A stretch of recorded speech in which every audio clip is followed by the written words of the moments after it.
Hi అండి, నమస్తే. ఇప్పుడు నేను మీకు ఒక కొత్త వంటకం చూపించబోతున్నాను.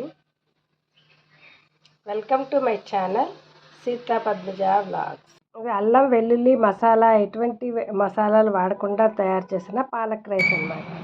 ముందుగా ఒక కట్ట పాలకూర, 8 పచ్చిమిర్చి, ఒక కొట్టిన జీలకర్ర తీసుకుని కుక్కర్లో వేసి ఉడికించుకున్నాను. అది మునిగేంత నీరు పోసి ఉడికించుకోవాలి. కొంచెం అలాగ తర్వాత బౌల్లో చల్లారబెట్టాలి. ఎక్సెస్ వాటర్ తీసి పక్కన పెట్టుకోవాలి.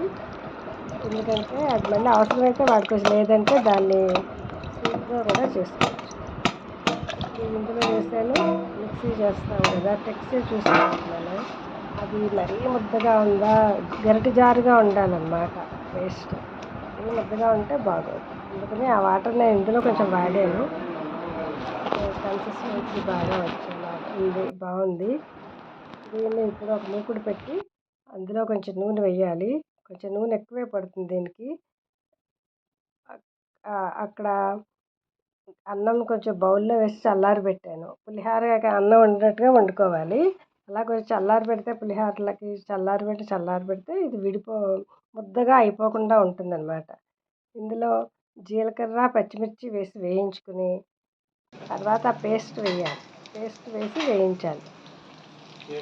పేస్ట్ వేసి వేయించాక అంటే అది కొంచెం పచ్చి వాసన అంటే ఉడికించినా కూడా పచ్చివాసన దొరకం పచ్చివాసన ఉంటుంది. ఒకసారి వేయించుకోవాలి.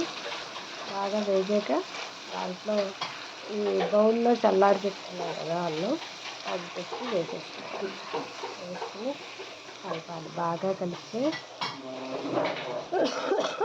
బాగా వేగింది. ఇప్పుడు అన్నం కలిపి వేసేస్తున్నాను. ఉండలు లేకుండా బాగా కలుపుకోవాలి అడుగు నుంచి పైదాకా. ఉప్పు ఇంక నేను ఎందుకు వేయలేదంటే ఆకుకూరలో సరిపడినంత వేసేసాను. కావాల్సిన వాళ్ళు ఇక్కడ కూడా వేసుకోవచ్చు. దీన్ని కచంబరితో తింటే చాలా బాగుంటుంది. మంచి పోషక విలువలున్న పాలక్ రైస్ రెడీ.